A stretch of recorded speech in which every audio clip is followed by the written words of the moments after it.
Ela me disse que não me amava, então parei de agir como seu namorado. Quando Adriana me disse, gosto de você, mas não estou apaixonada, decidi levar exatamente como sou. Não busquei duplos sentidos, não tentei racionalizar ou justificá-la. Aceitei-a como era. Foi uma daquelas frases que, uma vez ditas, deixam o ar tão parado que parece que algo se quebrou, embora tudo continue no lugar. Tenho 28 anos e estávamos juntos há 3 anos. Desse tempo, nos últimos 18 meses, convivemos sob o mesmo teto. Uma relação estável, pelo menos na aparência. Na semana passada, numa terça qualquer, ela pediu para conversarmos. Disse com um tom estranho, como se a incomodasse mais o que ia falar do que o que eu pudesse responder. Explicou que me queria, sim, mas que já não estava apaixonada. Que gostava de estar comigo, valorizava nossa companhia, apreciava nossas conversas e silêncios. Mas que aquela chama, aquele fogo não sentia. Talvez nunca tivesse sentido, disse, como se fosse uma nota de rodapé que não deveria me afetar tanto. Quis ser honesta. Preferiu me dizer isso agora do que continuarmos nos enganando. Perguntei se queria terminar. Respondeu rápido, quase como se já estivesse preparado. Não. Adoro viver com você. Fazemos uma ótima equipe. Não quero que nada mude. Isso me fez pensar. Como devo continuar agindo como casal com alguém que me diz que não me ama? Ela não me gritou, não me traiu, não me humilhou. Apenas foi brutalmente sincera. Agradeci sua honestidade. Disse que valorizava sua franqueza. Ela sorriu, me abraçou como se tivéssemos compartilhado uma boa notícia e foi para o sofá assistir TV. Naquela noite não dormi. Sua confissão girava na minha cabeça como uma fita sem fim. Levantei várias vezes, caminhei pelo apartamento em silêncio, como se isso me desse respostas. Mas tudo o que eu tinha eram suas palavras. Na quarta-feira decidi levar ao pé da letra. Se ela não me ama mais, então não somos um casal. Somos colegas de apartamento que se apreciam. Então agi de acordo. Nada de beijo na testa de manhã, nenhuma mensagem carinhosa. Quando me perguntou pelo WhatsApp se eu queria algo para jantar, respondi, compro algo a caminho de casa. Obrigado. Não fui seco nem cortante. Fui cordial. O justo. O lógico. Cancelei o pedido semanal de flores que mantinha por costume, $12 por semana, que já não faziam sentido. Naquela noite ela cozinhou como sempre. Jantamos como sempre. Falamos sobre trabalho. Mas quando tentou se aconchegar comigo no sofá, me levantei e me sentei na poltrona individual. Dei um abraço breve e educado. Seu olhar era um mar de confusão, mas não disse nada. Na quinta-feira, levantei cedo e comecei a limpar o apartamento profundamente. Não era apenas uma limpeza rotineira, era um reinício. Levei minhas coisas do banheiro principal para o do corredor, reorganizei o quarto de hóspedes como meu novo dormitório e escritório. Quando Adriana chegou, contei calmamente o que havia feito. Expliquei que se agora éramos colegas de apartamento, o justo era que cada um tivesse seu espaço. Ela fez uma expressão que não consegui decifrar. Colegas de apartamento, repetiu, como se não tivesse sido ela dizer primeiro. Claro, respondi. Você me aprecia, eu te aprecio. Compartilhamos a casa. Isso é o que colegas fazem. Ela disse que continuávamos sendo um casal. Perguntei como podia sustentar isso se não estava apaixonada por mim. Balbuciou algo sobre casais que continuam sem amor, sobre rotina, sobre carinho. Eu disse que isso soava mais como amigos com benefícios. E eu não estava interessado nisso com ela. Na sexta-feira tentou uma tática diferente. Chegou com comida do meu restaurante tailandês favorito, aquele que só usávamos para comemorações especiais. Disse que queria ter uma noite agradável. Agradeci, comi a minha parte, dividi a conta pelo Venmo e fui para a academia.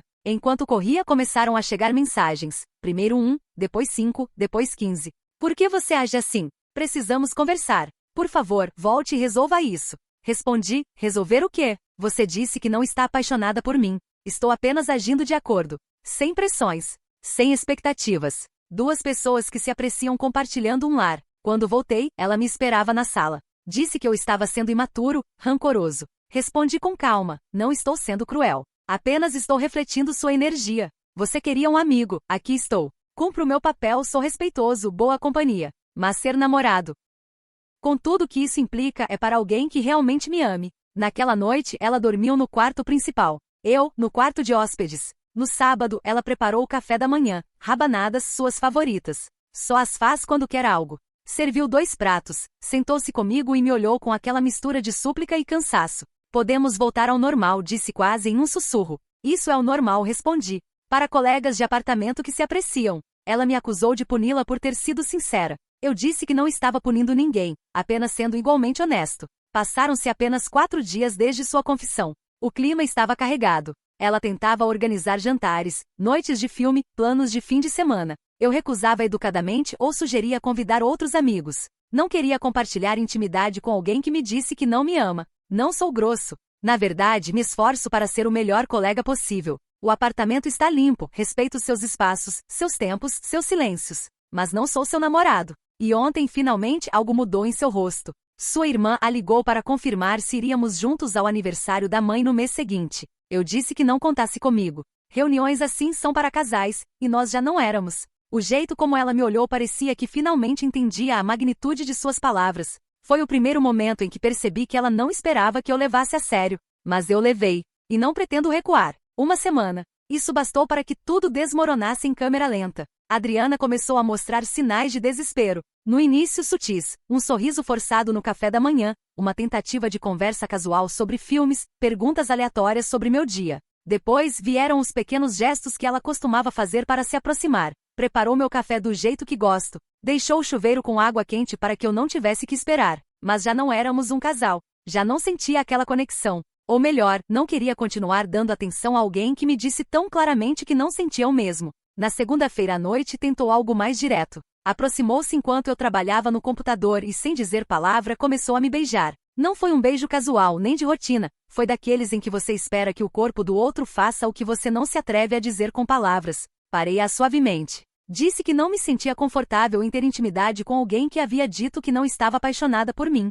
Ela respondeu rapidamente. Muitas pessoas fazem sexo sem estarem apaixonadas. Concordei. Mas eu não era uma delas. Não com você, Adriana. Fizemos isso por 3 anos porque pensei que compartilhávamos amor. Mas se você apenas me aprecia, isso muda tudo. Na terça-feira surgiu o assunto do dinheiro. Havia um acordo não escrito. Eu pagava a maior parte das coisas com meu cartão e ela me transferia a parte dela depois. Na prática, isso quase nunca acontecia. E eu não me importava. Eu a amava. Era natural para mim fazer isso. Mas agora éramos colegas de apartamento. Então, naquela terça, revisei meus extratos, fiz uma lista das despesas dos últimos 3 meses, jantares, ingressos de shows, escapadas de fim de semana, coisas que compartilhamos e que eu havia pago. Enviei o total da parte dela pelo Venmo, $1.847. Ela me ligou imediatamente. Você está falando sério? Perguntou, quase indignada. Estou apenas ajustando contas entre colegas, respondi. Não é urgente, mas se puder quitar até o fim do mês, seria ideal. Sua resposta foi uma mistura de raiva e incredulidade. Disse que aquilo havia sido presente, que eu, como homem da relação, me ofereci para pagar tudo. Lembrei-a que já não estávamos em um relacionamento e que o justo era dividir. Ela desligou. Na quarta-feira apareceu Natália, sua melhor amiga. Percebi de imediato que não veio por cortesia, mas como emisária. Jantamos os 3. Cada um pagou seu prato, é claro. Natália fez vários comentários passivo-agressivos sobre o quanto eu estava distante. Que Adriana apenas foi honesta com seus sentimentos. Que todos os relacionamentos passam por fases. Que às vezes o amor muda de forma, mas ainda é amor. Perguntei com calma se ela estaria com alguém que dissesse que não está apaixonado por ela. Ela não respondeu. Então perguntei se ela achava justo que seu parceiro exigisse de si o papel completo de namorado, enquanto declarava abertamente que não a amava. Silêncio novamente. Adriana, incomodada, deu uma cotovelada sob a mesa. Muito discreta, como se eu não percebesse. Quinta-feira foi o dia em que tudo começou a desmoronar. O carro dela começou a apresentar problemas sérios. Precisava de reparos importantes, $2.200. Ela me mandou uma mensagem pedindo ajuda. Prometi pensar depois. Respondi que era muito dinheiro e que talvez pudesse negociar um plano de pagamento com a oficina. Ela disse que não tinha crédito, que seu histórico estava arruinado por antigas dívidas da universidade. Pedi desculpas. Sugeri que conversasse com os pais ou com Natália. Mas escreveu, você sempre me ajuda com essas coisas. Sim, respondi, eu ajudava minha namorada com essas coisas. Mas colegas de apartamento normalmente não cobrem despesas grandes do outro. No dia seguinte, ela teve que ir de Uber para o trabalho. Ida e volta, quase $100. Sexta-feira foi o ponto de ruptura. Entrei no apartamento depois da academia e a encontrei sentada no chão, pernas cruzadas, chorando. Não lágrimas discretas, nem soluços contidos. Chorava como se algo dentro dela tivesse desmoronado. Ela me disse que não queria que fosse assim, que estava passando por um momento difícil, se sentia confusa, talvez deprimida. Que me amava, que só tinha sentido medo porque a relação estava ficando séria demais.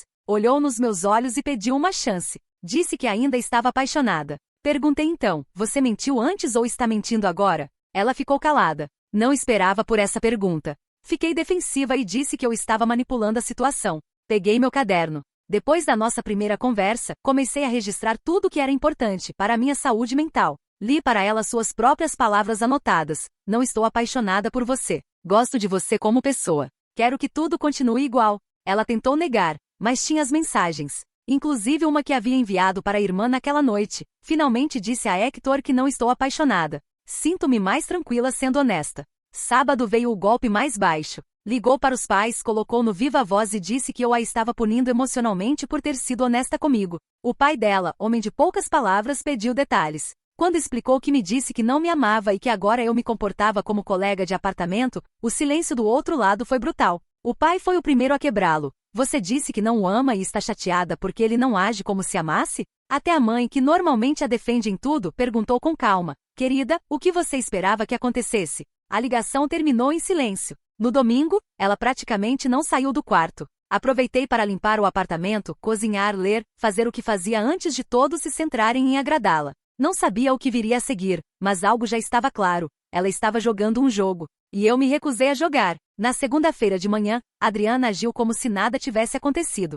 Preparou café da manhã para 2, me cumprimentou com um beijo na bochecha como se a semana anterior não tivesse existido. Propôs ir ao mercado agrícola no fim de semana, mencionou de passagem o casamento da prima e sugeriu confirmar presença. Respondi calmamente que preferia não fazer planos, que era melhor seguir o que havíamos combinado e procurar um novo lugar para morar. Ela me olhou com a mandíbula tensa. Disse que havia mudado de ideia, que poderíamos superar aquilo juntos. Não, obrigada, respondi. Já tomei uma decisão. Naquela mesma tarde comecei a procurar apartamentos por conta própria e enviei links de lugares bonitos. Dentro do que poderia pagar agora que não contava com a parte dela. Ignorou cada mensagem. Nem uma palavra. Na quarta-feira, cheguei do trabalho e encontrei meus pais no sofá, na minha sala, junto com Adriana, que chorava discretamente com um lenço na mão. Fiquei paralisado por um momento na entrada. Minha mãe se levantou como se tivesse me descoberto no meio de um escândalo. Querido, por que não nos contou que estava passando por algo tão difícil? Adriana aparentemente os havia chamado.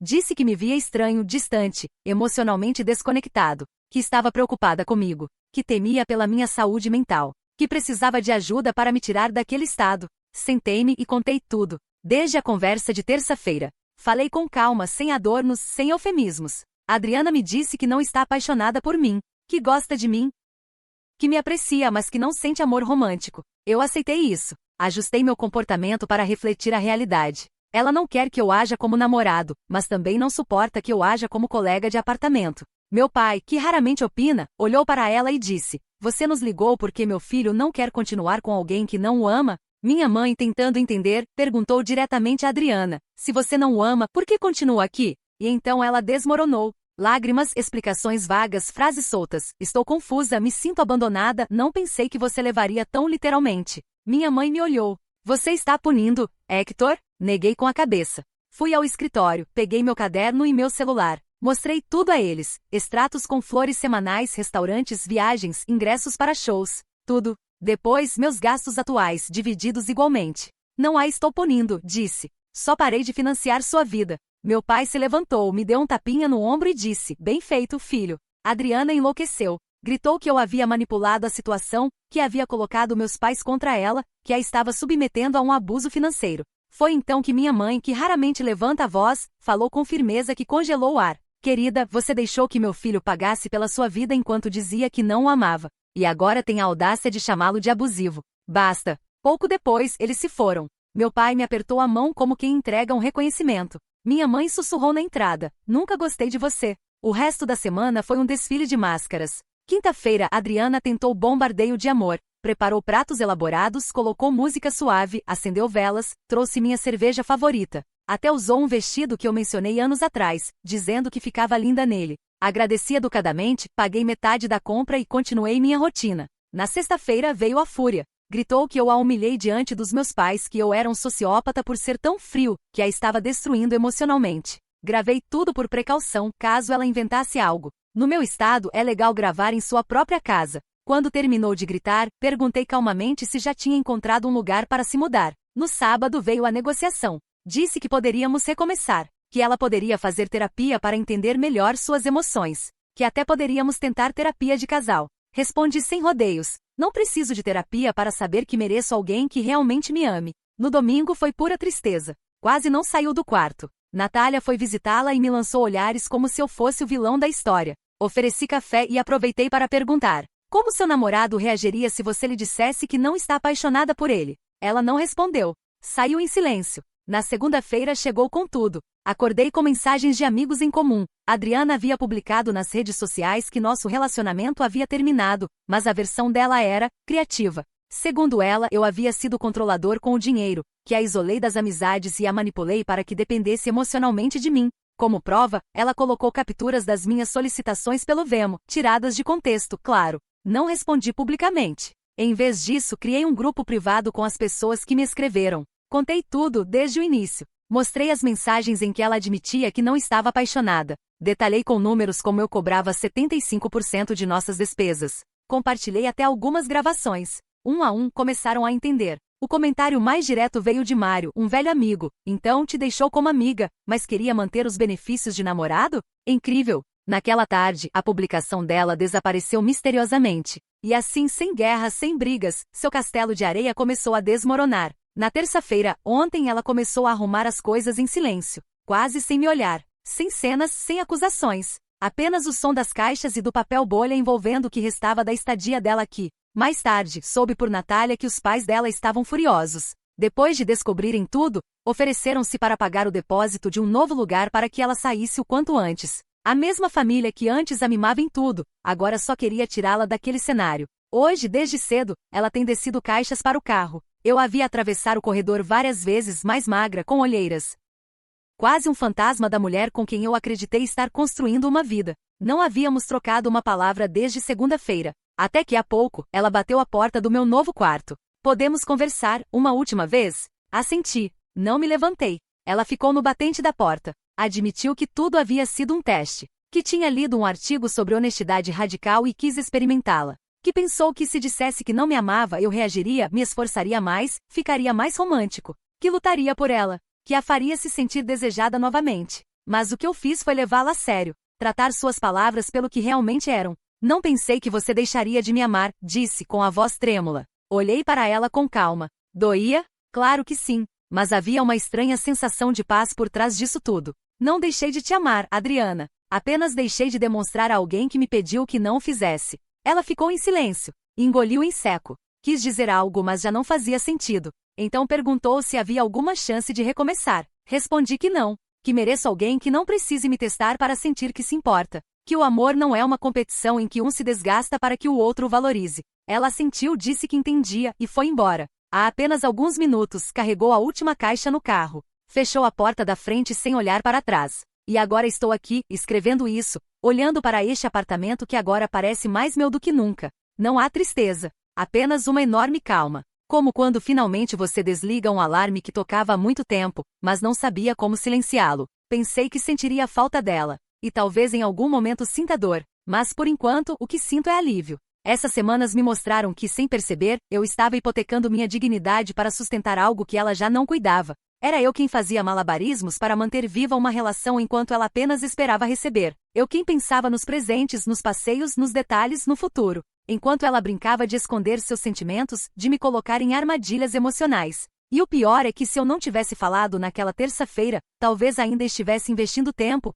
dinheiro e energia em alguém que não me correspondia. Não a odeio. Não desejo mal a ela. Mas também não sinto falta. Hoje penso em pintar as paredes, tirar aquelas cortinas que ela insistia em manter, embora eu as odiasse. Vou comprar café de verdade pela primeira vez em anos. Sempre acabávamos com o mais barato porque, segundo ela, o caro era um luxo desnecessário. Curioso, vindo de alguém que comprava vinho de $60 sem piscar. Já me inscrevi naquele curso de marcenaria que sempre quis fazer. Aquele que ela disse que era perda de tempo. E não vou bloqueá-la. Não vou escrever nada ofensivo. Não preciso de vingança. Não me interessa fazê-la sentir o que ela me fez sentir, porque meu fechamento não é uma mensagem. É isso. É paz. É saber que eu valho o suficiente para não mendigar amor. Que quem te ama de verdade não te coloca à prova para ver se você se rasteja. Que quem te escolhe o faz com o coração, não com condições. E acima de tudo, que a verdadeira vitória não é fazer alguém implorar para ficar, mas não precisar que o faça. Amanhã começo de novo. E desta vez, sem concessões.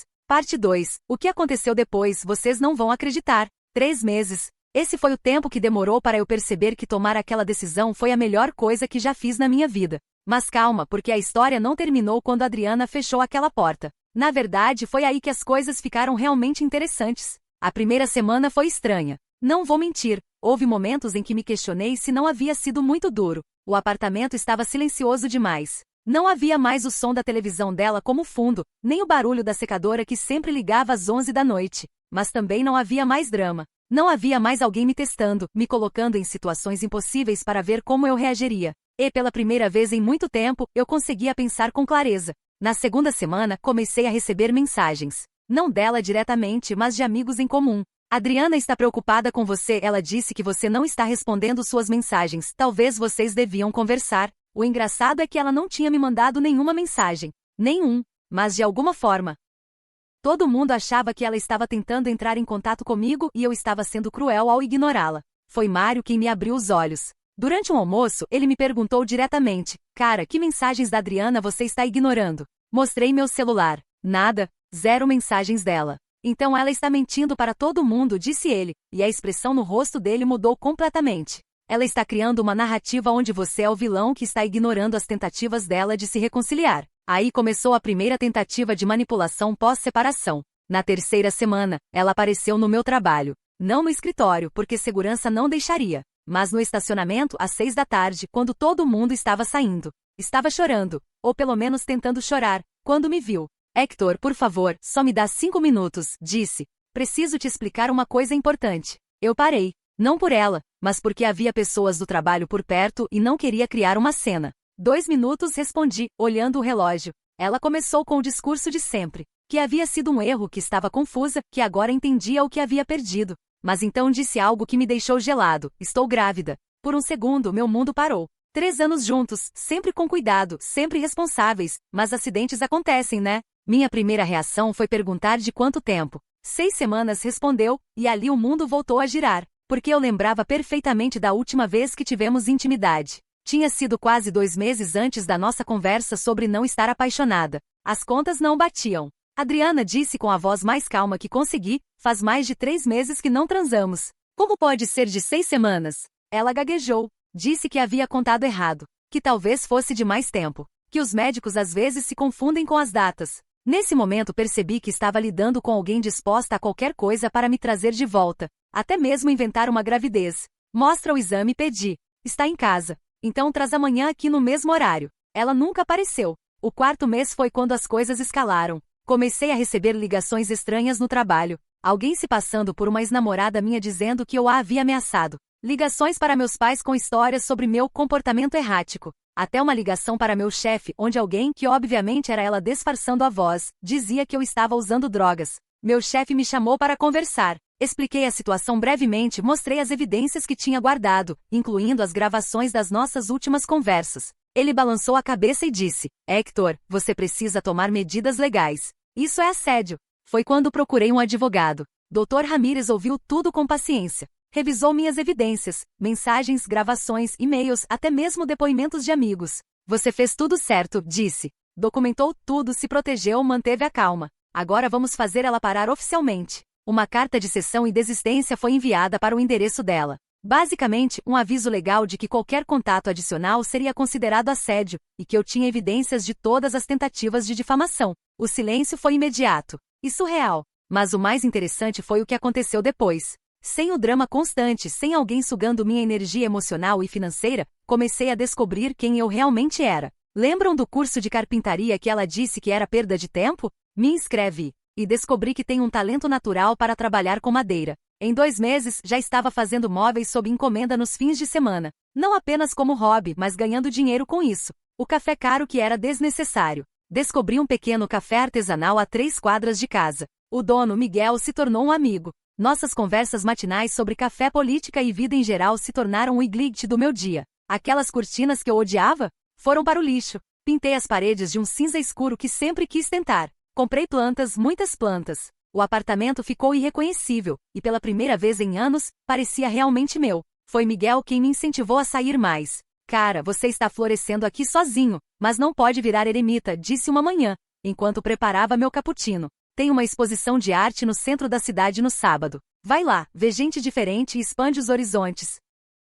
Normalmente eu teria inventado uma desculpa. Adriana sempre odiava eventos culturais, dizia que era coisa de intelectual pretensioso. Mas agora eu podia escolher o que fazer baseado no que eu queria. E foi numa exposição de arte local que conheci Carmen. Ela estava sozinha, como eu, olhando uma pintura abstrata com uma expressão pensativa. Era uma tela grande, predominantemente azul, com pinceladas vermelhas que pareciam cortes ou talvez lágrimas. Comentei algo sobre como as cores me faziam sentir melancolia e esperança ao mesmo tempo. Ela riu, não uma risada educada, mas genuína, e disse: é exatamente isso. Todo mundo que passa aqui fala sobre técnica ou composição, mas ninguém fala sobre o que sente. Carmen era professora de arte, divorciada há 2 anos, com uma filha de 8 anos chamada Laura. Ela era tudo que Adriana não era, direta, genuína, com os pés no chão. Quando gostava de algo, dizia. Quando não gostava, também dizia. Sem jogos, sem testes, sem dramas. Nossa primeira conversa durou 3 horas. Tomamos café, caminhamos pelo parque e quando chegou a hora de ir embora, ela disse: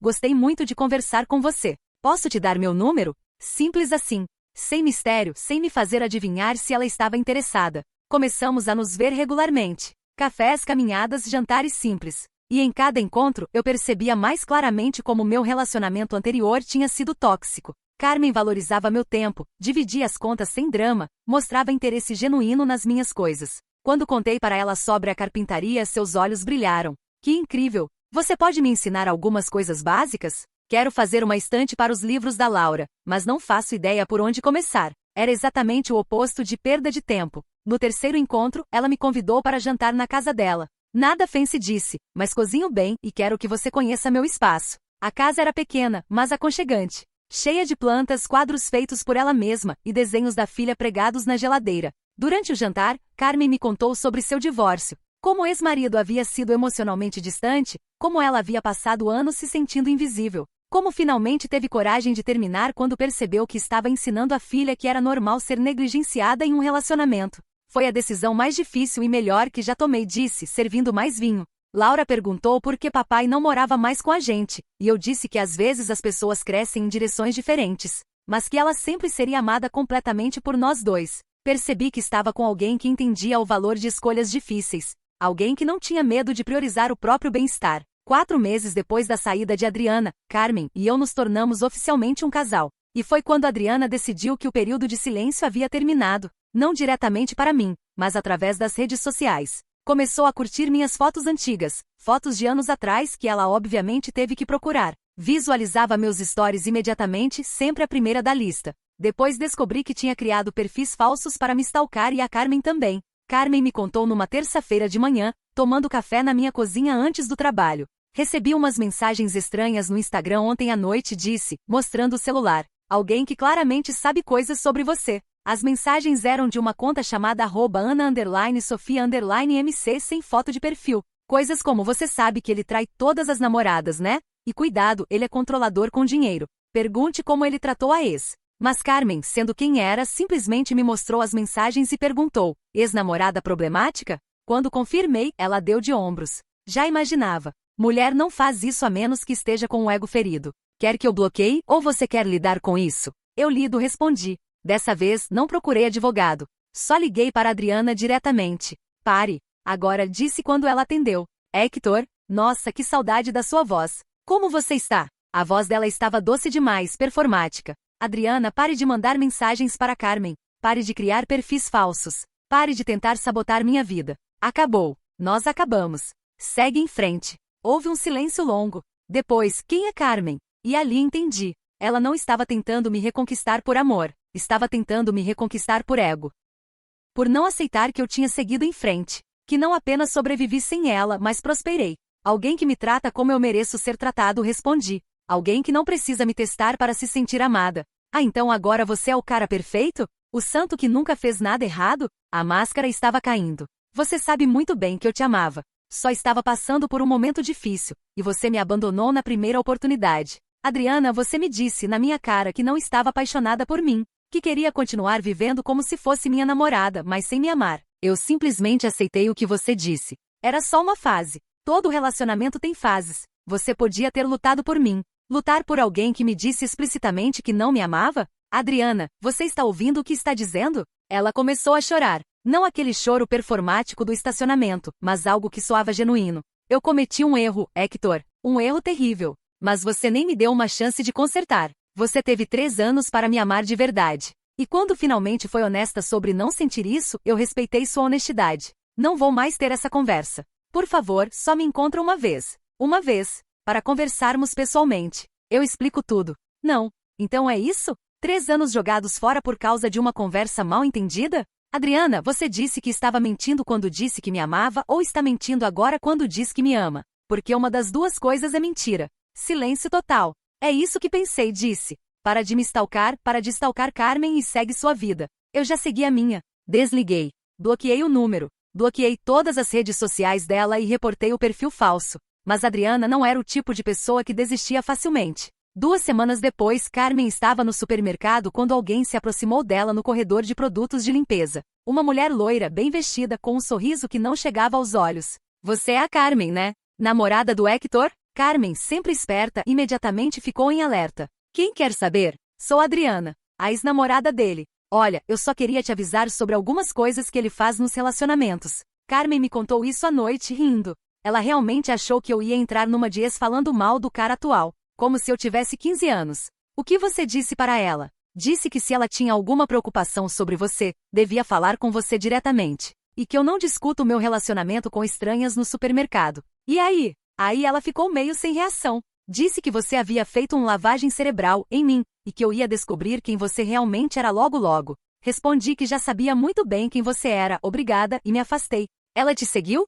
Tentou. Mas eu fui direto falar com o gerente e disse que estava sendo assediada por uma mulher perturbada. Segurança a escoltou para fora. Carmen riu de novo, mas eu não estava achando graça. Isso estava escalando de uma forma preocupante. Hector, Carmen disse, pegando minha mão, eu sei que isso está te incomodando, mas não deixe ela conseguir o que quer. Ela quer que você se sinta culpado, que você tenha pena dela, que você questione sua decisão. Mas você fez tudo certo. Como você tem tanta certeza? Porque eu já vivi do outro lado. Meu ex-marido me fez questionar minha sanidade por anos. Me fez acreditar que eu era louca por querer atenção, carinho, consideração básica. A diferença é que quando eu finalmente falei que não aguentava mais, ele disse que eu estava certa, que não me amava há anos e que devíamos nos separar. Pelo menos ele foi honesto no final. Carmen pausou, olhando pela janela. O que a Adriana fez foi pior. Ela te disse que não te amava, mas queria manter todos os benefícios de ser amada. É a definição de querer ter o bolo e comer também. Naquela noite, mientras Carmen dormia, fiquei pensando sobre tudo.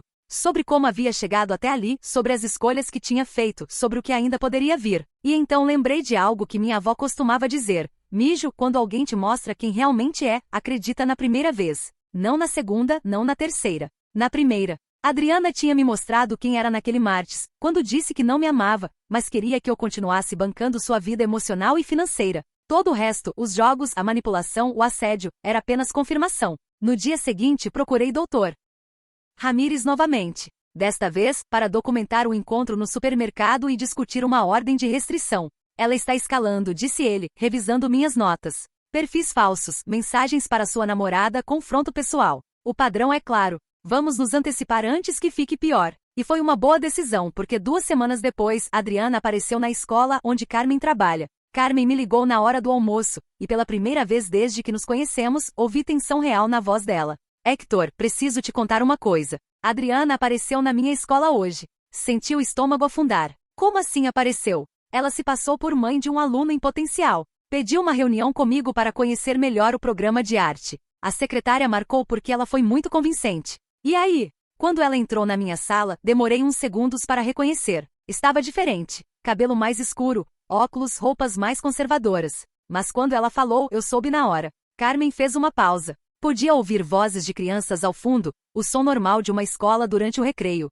Ela começou dizendo que estava preocupada comigo, que você tinha um histórico de relacionamentos abusivos, que eu parecia uma pessoa legal e ela não queria que eu passasse pelo que ela passou. Que tipo de coisas ela disse? Que você controlava onde ela podia ir, com quem podia falar, que monitorava os gastos dela obsessivamente. Que quando ela tentou terminar, você fez chantagem emocional e ameaçou se machucar. Fiquei em silêncio por um momento, processando. Era impressionante como ela havia invertido completamente a narrativa. Carmen, você sabe que nada disso é verdade, né? Claro que sei. Mas Hector, ela estava muito convincente. Se eu não soubesse a história real, se não tivesse visto as evidências com meus próprios olhos, eu poderia ter acreditado. O que você fez? Deixei ela falar. Anotei tudo mentalmente. Quando ela terminou, agradeci pela preocupação e disse que ia considerar o que ela tinha falado. Ela pareceu satisfeita e saiu. Você não confrontou ela? Não, porque percebi que ela estava gravando a conversa. O celular dela estava na mesa, virado para baixo, mas eu vi a telinha piscando. Se eu tivesse perdido a calma, ela teria evidência de que eu era agressiva ou instável. Carmen era mais esperta do que eu imaginava. E mais forte também. Assim que ela saiu, fui direto para a diretoria. Contei tudo para a doutora Santos. Ela não ficou nada feliz de saber que alguém tinha mentido para entrar na escola e confrontar uma funcionária por questões pessoais. E agora? Agora temos tudo documentado oficialmente. A doutora Santos já instruiu a segurança e a secretaria. Se ela aparecer de novo, chamam a polícia imediatamente. Naquela tarde, fui direto para o escritório de Dr. Ramírez com tudo documentado. O incidente no supermercado, as mensagens falsas, e agora a invasão na escola de Carmen usando identidade falsa. Isso é suficiente, disse ele, batendo na mesa. Vamos requerer a ordem de restrição hoje mesmo. E vou recomendar que vocês façam um boletim de ocorrência também. Ela cruzou várias linhas legais. Quais exatamente? Personificação, invasão de propriedade privada, assédio sistemático, difamação. Se quisermos, podemos tornar isso criminal. Não quero destruir a vida dela, respondi. Só quero que pare. Hector, você precisa entender uma coisa. Pessoas como Adriana não param porque você pede por favor. Elas param quando há consequências reais. E ela está escalando porque até agora não houve consequências. Dr. Ramírez estava certo. Naquele mesmo dia, demos entrada na ordem de restrição e fizemos o boletim de ocorrência. 3 dias depois, Adriana foi notificada oficialmente. A ordem determinava que ela mantivesse distância mínima de 500 metros de mim, de Carmen, da minha casa, do meu trabalho e da escola de Carmen. Qualquer violação resultaria em prisão imediata. O silêncio que seguiu foi perturbador. Durante 2 semanas, nada. Nem stalkings nas redes sociais, nem aparições inesperadas, nem mensagens através de terceiros. Era como se ela tivesse evaporado. Carmen brincou que talvez a ordem de restrição tivesse funcionado como um wake-up call. Talvez ela finalmente entendeu que precisa seguir em frente. Eu não estava tão otimista. Conheci a Adriana há anos. Ela não desistia facilmente de nada, muito menos quando seu ego estava envolvido. E eu estava certo. A vingança dela veio de um ângulo que eu nunca antecipei. Numa quinta-feira de manhã, recebi uma ligação do Departamento de Recursos Humanos da minha empresa. Hector, você pode vir aqui? Precisamos conversar sobre uma questão delicada. Fui imediatamente. Sara, a diretora de RH, estava séria como nunca havia visto. Recebemos uma denúncia anônima sobre você. Alguém alegou que você tem comportamentos inadequados com colegas de trabalho femininas. Senti o mundo girar. Que tipo de denúncia? A pessoa disse que você faz comentários sexuais, que convida mulheres para saídas não profissionais, e que há um padrão de assédio no local de trabalho. Sara, isso é completamente falso. Você me conhece há 4 anos. Alguma vez viu algum comportamento assim da minha parte? Não, nunca. E é por isso que estou te contando diretamente ao invés de apenas abrir uma investigação. Mas a denúncia foi muito específica. Mencionou nomes, datas, situações. Que nomes? Sara hesitou. Kelly da contabilidade, Maria do marketing e Ângela da recepção. Meu coração disparou. Essas eram literalmente as únicas 3 mulheres solteiras da empresa com quem eu mantinha qualquer tipo de relacionamento cordial. Conversas normais de trabalho, às vezes um café no intervalo quando nos esbarrávamos na copa. Sara, posso falar com elas? Porque tenho certeza de que nenhuma delas fez qualquer reclamação sobre mim. Na verdade, já falei com as 3. Todas disseram que você sempre foi completamente profissional e respeitoso. Kelly disse que quem quer que tenha feito essa denúncia está mentindo. Então de onde veio isso? Esse é o problema. A denúncia veio por e-mail, de uma conta externa. Alguém que afirma ser uma ex-funcionária preocupada com as atuais funcionárias.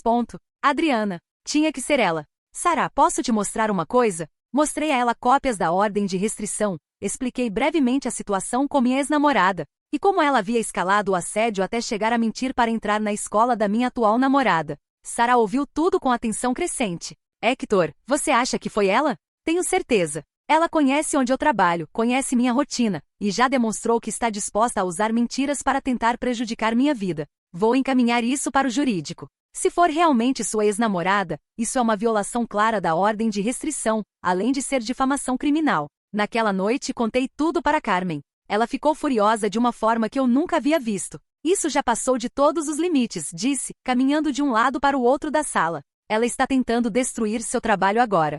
Sua carreira. Sua reputação profissional. O RH acreditou em mim. E as mulheres que ela mencionou confirmaram que nunca houve qualquer problema. Mas e se não tivessem? E se você tivesse uma chefe menos compreensiva? Hector, ela poderia ter acabado com sua carreira com uma mentira. Carmen parou de caminhar e me olhou diretamente. Preciso te contar uma coisa. Não queria te preocupar, mas depois do que aconteceu hoje, acho que você tem o direito de saber. Meu estômago apertou. O que? Ela tentou entrar em contato com meu ex-marido, o pai da Laura.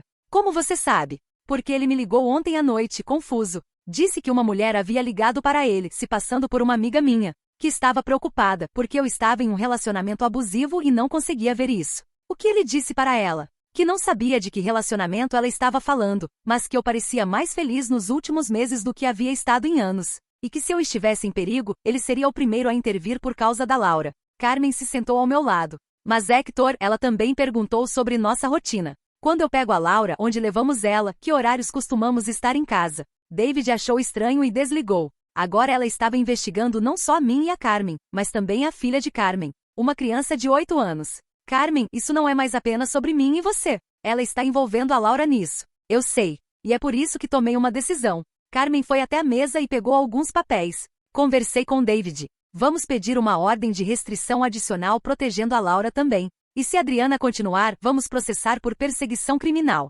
Você tem certeza? Isso vai tornar tudo público, complicado. Hector. Eu não vou deixar que uma ex-namorada instável coloque minha filha em risco por causa do ego ferido dela. Chega! Naquela noite, enquanto Carmen dormia, fiquei acordado pensando em como chegamos àquele ponto. Havia começado com uma conversa simples sobre sentimentos. Adriana me disse que não me amava, eu aceitei e ajustei meu comportamento. Ponto final. Mas para ela, aparentemente não era o ponto final. Era o começo de uma guerra que eu nem sabia que estava lutando. No dia seguinte, Dr. Ramírez nos recebeu com expressão sombria. A situação mudou, disse, colocando alguns documentos na mesa. A empresa de Hector encaminhou a denúncia falsa para a nossa equipe jurídica. Temos evidências claras de que violou a ordem de restrição. O que isso significa? Significa que vamos requerer a prisão dela. Isso não é mais uma questão civil, é criminal. Carmen pegou minha mão. Quanto tempo ela pode pegar? Por violação de ordem de restrição, perseguição, difamação, e agora envolvimento de um menor. Pode ser de 6 meses a 2 anos, dependendo do juiz. E se ela continuar enquanto estiver em liberdade condicional? Aí a coisa fica séria de verdade. Prisão federal. 2 dias depois, Adriana foi presa em casa às 6 da manhã. Soube disso porque Dr. Ramírez me ligou para confirmar que a ordem havia sido cumprida. Ela vai passar o fim de semana na cadeia, disse. Na segunda-feira tem audiência para definir fiança e condições de liberdade. Senti uma mistura estranha de alívio e tristeza. Alívio porque finalmente haveria consequências reais. Tristeza porque havia chegado a esse ponto. Carmen reagiu diferente. Sinto como se pudesse respirar de novo, disse, abraçando a filha que havia chegado da escola. Laura, o que acha de irmos ao parque hoje? Faz tempo que não vamos. Naquele fim de semana, pela primeira vez em meses, conseguimos ser um casal normal. Fomos ao mercado, cozinhamos juntos, assistimos filmes. Carmen me ensinou a trançar o cabelo de Laura, e Laura me ensinou a jogar um videogame que ela amava. Foi perfeito. E me fez perceber o quanto estresse Adriana tinha trazido para nossas vidas, mesmo quando não estava fisicamente presente. Na segunda-feira, Dr. Ramírez me ligou com os resultados da audiência. Fiança de $10.000. Ela vai ficar em liberdade condicional, mas com condições muito rigorosas. Não pode se aproximar de vocês, não pode entrar em contato direto ou indireto, não pode usar redes sociais para stalking. Se violar qualquer uma dessas condições, vai direto para a cadeia sem nova audiência. E se ela violar? A justiça não vai ser tão compreensiva na próxima vez. Passaram-se 3 semanas em paz absoluta. Por um momento pensei que talvez Adriana tivesse finalmente entendido a gravidade da situação. Mas então Carmen recebeu uma ligação que mudou tudo. Era uma terça-feira à noite. Carmen estava ajudando Laura com a lição de casa quando o telefone tocou. Um número desconhecido. Alô, Carmen? Sou eu, Adriana. Carmen me olhou com os olhos arregalados e colocou no viva voz rapidamente. Adriana, você não pode estar me ligando. Há uma ordem de restrição. Eu sei, mas preciso te falar uma coisa importante. Sobre Hector. Não vou ter essa conversa com você. Carmen, por favor. Só me escuta por 2 minutos. Depois eu nunca mais te incomodo, prometo. Carmen me olhou. Fiz um gesto indicando que ela deveria desligar, mas ela fez sinal para eu esperar. 2 minutos, disse Carmen. Hector não é quem você pensa que ele é. Eu sei que ele te contou uma versão da nossa história, mas não foi bem assim. Adriana. Ele era controlador, sim. E quando eu tentei terminar, ele fez chantagem emocional. Me disse que ia se matar se eu fosse embora. Que não conseguia viver sem mim. Carmen me olhou, e eu balancei a cabeça vigorosamente. Era mentira. Tudo mentira. E depois, quando eu finalmente saí, ele começou a me perseguir, a aparecer no meu trabalho, na minha casa. Foi por isso que eu tive que revidar, para me proteger. Adriana, isso não é verdade. É sim. E agora ele está fazendo o mesmo com você. Te isolando dos seus amigos, controlando onde você vai e com quem fala. Aposto que ele já te fez sentir como se você fosse louca por questionar alguma coisa. Adriana, você tem 2 segundos para desligar esse telefone antes eu chamar a polícia. Carmen, pelo amor de Deus, você tem uma filha. Você não vê que está colocando ela em perigo? Hector tem problemas sérios de controle e... Carmen desligou. Imediatamente liguei para Dr. Ramírez e reportei a violação. Em menos de 1 hora, Adriana estava sendo presa novamente. Desta vez, não houve fiança. O encerramento final. A prisão de Adriana trouxe um silêncio que eu não sabia que era possível. Não apenas a ausência de ligações, mensagens ou aparições surpresa, mas uma paz mental que eu havia esquecido que existia. Carmen e eu finalmente pudemos respirar. 2 semanas depois da segunda prisão, Dr. Ramírez me ligou com atualizações. Ela foi sentenciada a 18 meses de prisão, seguidos de 2 anos de liberdade condicional supervisionada. Durante a liberdade condicional, qualquer contato com vocês resulta em volta imediata à prisão. E depois? Depois dos 2 anos? A ordem de restrição permanente continua válida. Ela tecnicamente não pode entrar em contato com vocês pelo resto da vida, a menos que vocês iniciem o contato. Isso. Acabou? Acabou, Hector. Pelo menos legalmente. Naquela noite, Carmen e eu comemoramos com uma garrafa de vinho que estávamos guardando. Laura estava na casa do pai, então tivemos a noite só para nós. Sabe o que é mais louco? Disse Carmen aninhada no meu ombro no sofá. Agora que ela não pode mais nos incomodar, consigo ver como tudo isso foi patético. Como assim? Pensa bem. Uma mulher de 26 anos que gastou quase 1 ano da vida dela tentando reconquistar um homem que ela mesma disse que não amava. É triste, na verdade. Carmen tinha razão. Visto de fora, toda a situação era absurda. Adriana havia destruído sua própria vida tentando destruir a minha. Mas eu ainda não sabia o quão destruída a vida dela realmente estava. 3 meses depois, Natália, a melhor amiga de Adriana, me procurou. Apareceu no mesmo café onde Miguel trabalha, sabendo que eu ia lá todas as manhãs. Hector, posso conversar com você? Só 5 minutos. Olhei para Miguel, que fez uma cara preocupada. É sobre Adriana? É, mas não é o que você pensa. Eu preciso te pedir desculpas. Isso me pegou de surpresa. Desculpas por quê? Natália se sentou, mexendo nervosamente com a alça da bolsa. Porque eu acreditei nela. Em todas as mentiras que ela contou sobre você. E mais do que isso, eu a ajudei.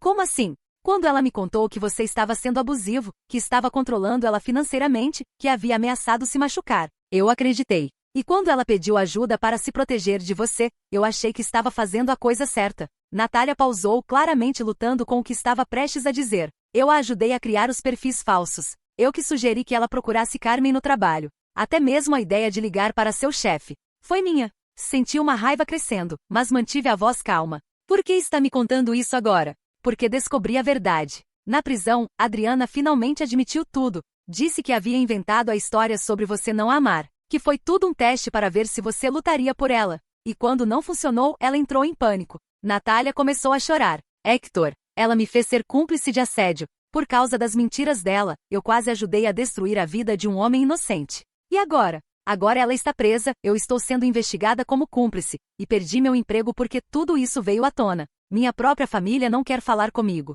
Olhei para essa mulher que havia tentado me ajudar a destruir e senti pena. Não satisfação, não vingança. Apenas pena. Natália, você foi manipulada. Adriana é muito boa em fazer as pessoas acreditarem no que ela quer que acreditem. Mas eu devia ter questionado. Devia ter pedido evidências. Devia ter falado com você diretamente ao invés de apenas aceitar a versão dela. Ela tinha razão. Mas discutir isso agora não mudaria nada. O que você quer de mim? Nada. Só queria que você soubesse que eu sei a verdade agora. E que se você quiser processar por difamação ou cumplicidade, eu não vou contestar. Mereço as consequências. Natália, eu não vou processar você. Você já está pagando o preço. E honestamente, só quero seguir em frente. Ela sentiu secando as lágrimas. Uma última coisa. Adriana pediu para eu te dar um recado. Não quero ouvir. É importante. Ela disse que vai te deixar em paz, que entendeu que acabou, mas que nunca vai parar de se odiar pelo que fez. Natália, isso não é meu problema mais. Eu sei.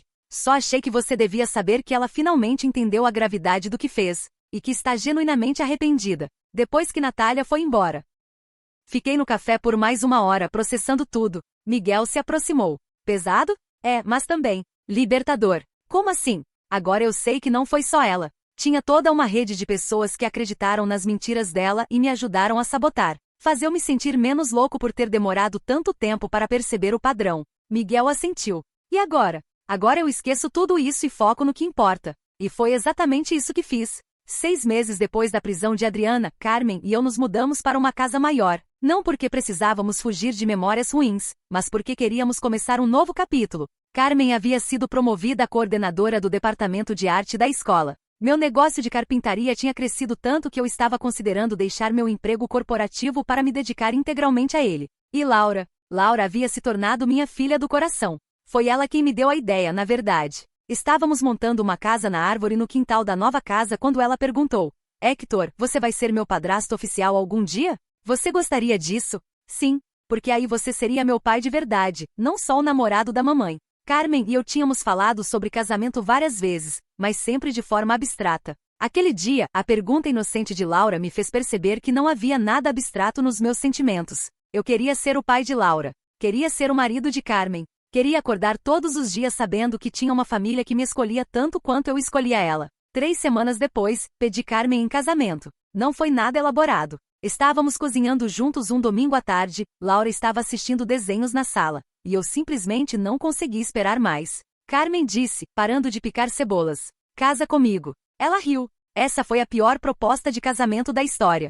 Foi uma pergunta sincera. A resposta é sim, óbvio. Mas você vai ter que fazer melhor que isso. Naquela noite, depois que Laura foi dormir, fiz a proposta de verdade. Com anel, discurso ensaiado e tudo. Carmen disse sim antes eu terminar de falar. Marcamos o casamento para daqui a 6 meses. Uma cerimônia pequena, só família e amigos próximos. Laura vai ser nossa dama de honra. 1 ano e meio depois da nossa primeira conversa sobre amor não correspondido, eu finalmente entendi a diferença entre estar com alguém que te aprecia e estar com alguém que te ama. Carmen me ama. Não porque eu pago as contas, não porque sou conveniente, não porque precisa de mim para se sentir segura. Ela me ama porque escolhe me amar, todos os dias, da mesma forma que eu escolho amá-la. Não há testes, não há jogos, não há momentos em que preciso adivinhar se sou querido ou não. E sabe o que é mais irônico? Todo aquele drama com Adriana me tornou um parceiro melhor para Carmen, porque aprendi a valorizar a honestidade radical, a comunicação direta e a nunca dar nada como garantido. Carmen e eu conversamos sobre tudo.